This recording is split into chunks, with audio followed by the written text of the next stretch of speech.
액션 let's go 저 건물을 찾으러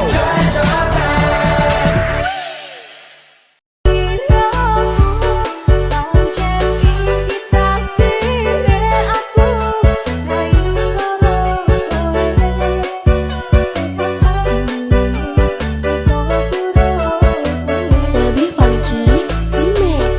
Yang pancen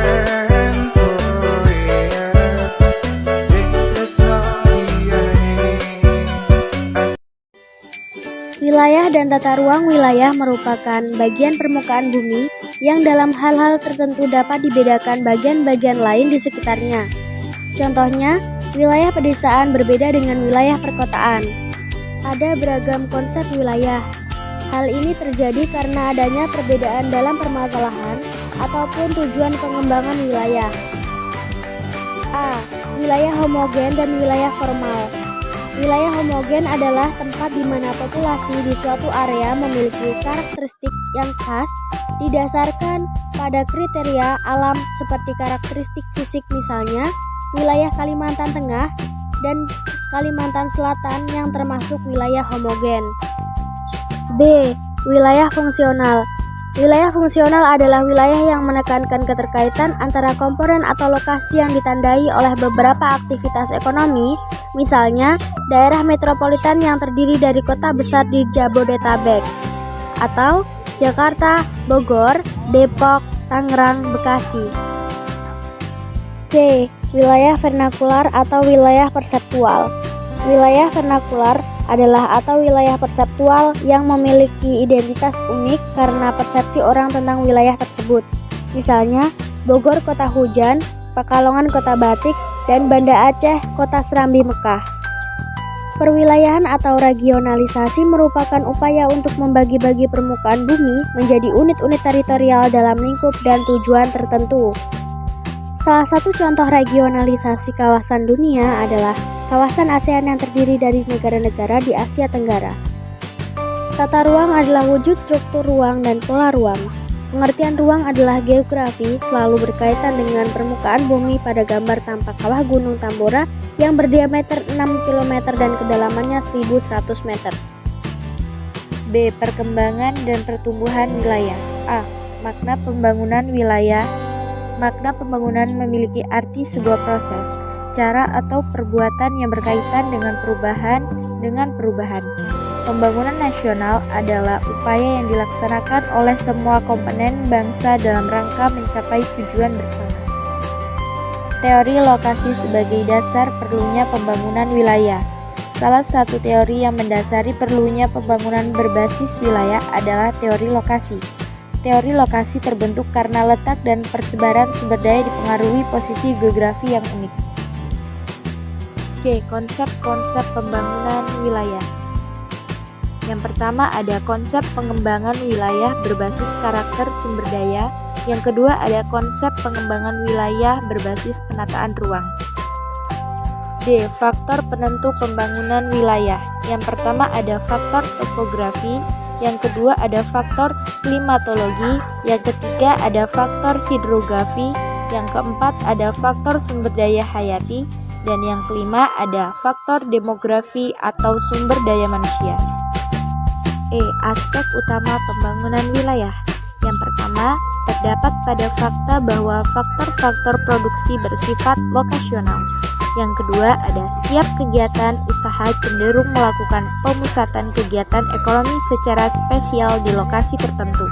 Yang ketiga, menjadi alat untuk mensosialisasikan dan mengembangkan tingkat kesadaran berbagai pihak tentang perlunya menjaga kelestarian lingkungan.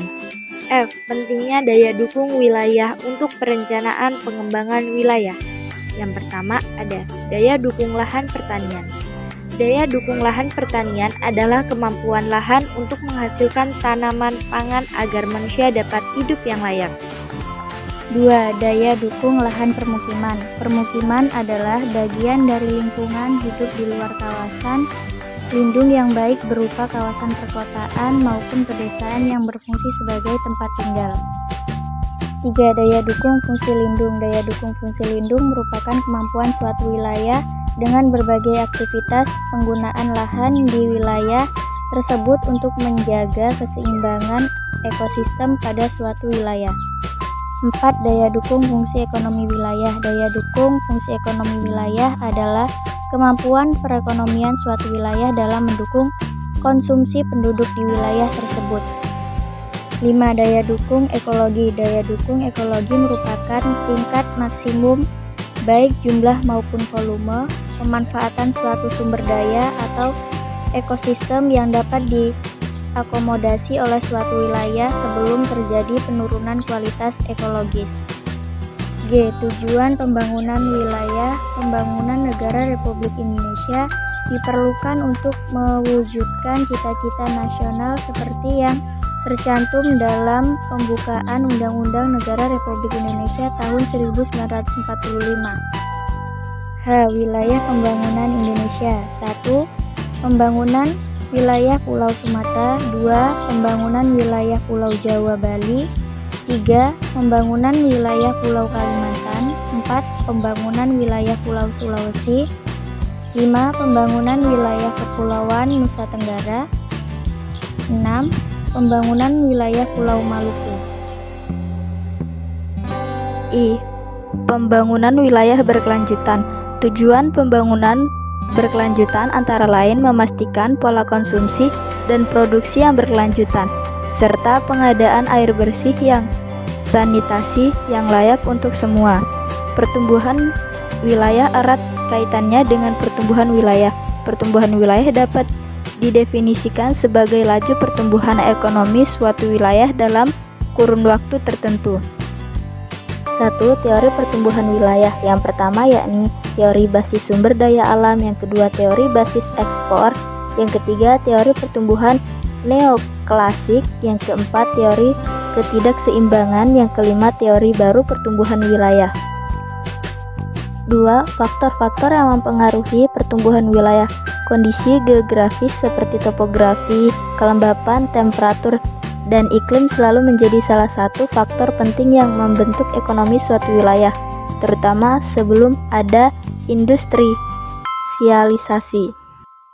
Yang kedua, tenaga kerja merupakan salah satu sumber utama pertumbuhan ekonomi.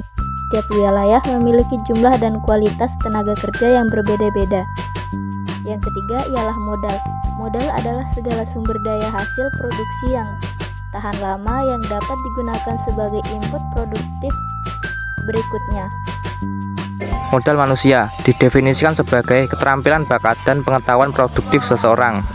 Infrastruktur mengacu pada investasi fisik yang antara lain terwujud dalam sarana dan prasarana transportasi, komunikasi, dan listrik. Teknologi mengacu pada aplikasi pengetahuan ilmiah yang mendasar untuk seni praktis yang menghasilkan produk industri dan konvensional yang lebih bernilai bagi masyarakat. C. Terbentuknya pusat-pusat pertumbuhan. Awal mula pertumbuhan suatu wilayah sangat dipengaruhi oleh kondisi geografis dan sumber daya alam yang kemudian membuat perbedaan dalam kecepatan pertumbuhan wilayah. D. Ciri-ciri pusat pertumbuhan. 1. Ada ketertarikan antara berbagai kegiatan ekonomi yang mendorong satu sama lain. 2. Ada unsur pengganda yang diciptakan oleh sektor-sektor yang saling terkait. 3. Ada konsentrasi geografis dari berbagai sektor atau fasilitas yang menyebabkan efisiensi biaya. 4. Mendorong pertumbuhan daerah belakangnya untuk dapat mengembangkan dirinya. Kemudian E. Pengaruh pertumbuhan. 1. Menjadi pusat sumber daya alam dan sumber daya manusia. 2. Mengordinasikan sumber daya yang tersebar di sekitarnya. 3. Menjadi inti pengembangan sumber daya yang ada di wilayah sekitarnya. 4. Meningkatkan pendapatan per kapita penduduk di wilayah sekitarnya. F. Hierarki pusat pertumbuhan. 1. Pusat pertumbuhan primer atau pusat utama, order 1. 2. Pusat pertumbuhan sekunder, kedua. 3. Pusat pertumbuhan tersier, ketiga. C. Perencanaan tata ruang nasional, provinsi dan kabupaten kota. Rencana tata ruang wilayah nasional meliputi rencana struktur ruang wilayah nasional dan rencana pola ruang wilayah nasional. Rencana tata ruang wilayah provinsi adalah rencana tata ruang yang bersifat umum dari wilayah provinsi yang merupakan penjabaran dari RT RW dan berisi tujuan, kebijakan, serta strategi penataan ruang wilayah provinsi. Rencana tata ruang wilayah kabupaten adalah rencana tata ruang yang bersifat umum dari wilayah kabupaten yang berisi tujuan, kebijakan, strategi penataan ruang wilayah kabupaten, dan rencana struktur ruang wilayah kabupaten. Rencana tata ruang wilayah kota adalah rencana tata ruang yang bersifat umum dari wilayah kota yang merupakan penjabaran dari RT/RW provinsi dan yang berisi tujuan, kebijakan, dan strategi penataan ruang wilayah kota. D. Permasalahan dalam penataan tata ruang wilayah. Yang pertama, masalah pembiayaan dan tenaga ahli atau kepakaran. Yang kedua, masalah keterbatasan pangkalan data. Yang ketiga, masalah konflik kepentingan. Masalah keempat, masalah ekonomi. Dan yang kelima, masalah sosial budaya. QQ